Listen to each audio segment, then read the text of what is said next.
Arriva in ritardo rispetto alla tabella di marcia per una serie di code e rallentamenti causati dai cantieri in Valsugane. Quando scende dall'auto, Flavio Tosi, eurodeputato e coordinatore regionale di Forza Italia, non può non segnalare che la risoluzione del tema infrastrutturale nel Veneto, in provincia di Belluno, deve essere questione primaria da portare anche al tavolo dei programmi per le prossime regionali. L'appuntamento con le urne non è ancora stato fissato, 16 o 23 novembre le date più probabili, ma prima nel centrodestra c'è da uscire dalla trattativa in corso a Roma. C'è ancora una riunione la settimana prossima fra Giorgia Meloni, Antonio Tajani e Matteo Salvini. Secondo me non si arriverà alla conclusione perché mentre il centrosinistra ha già il candidato Manillo, perché con tutto rispetto ma perdono.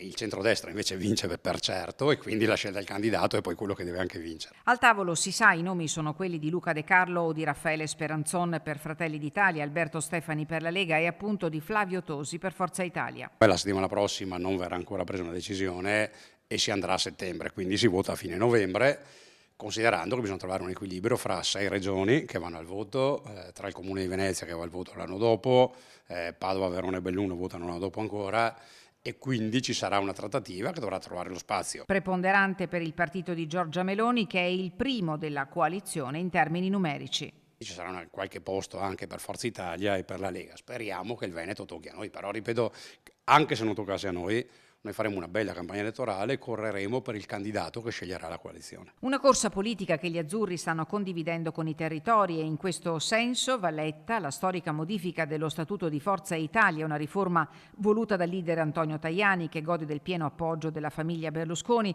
e che amplia il processo democratico di apertura della base del partito già iniziato con i congressi provinciali, comunali e di circoscrizione. Io quando mi sono insediato come coordinatore regionale avevamo 400 tessere in Veneto, oggi ne abbiamo più di 8.000, quindi vuol dire che è un partito in crescita costante, lo dicono anche i numeri elettorali, e con sempre più radicamento, sindaci, amministratori locali, amministratori civici, imprenditori. È un partito che sta tornando a essere quello che era, cioè un punto di riferimento vero, serio e credibile anche per il Veneto.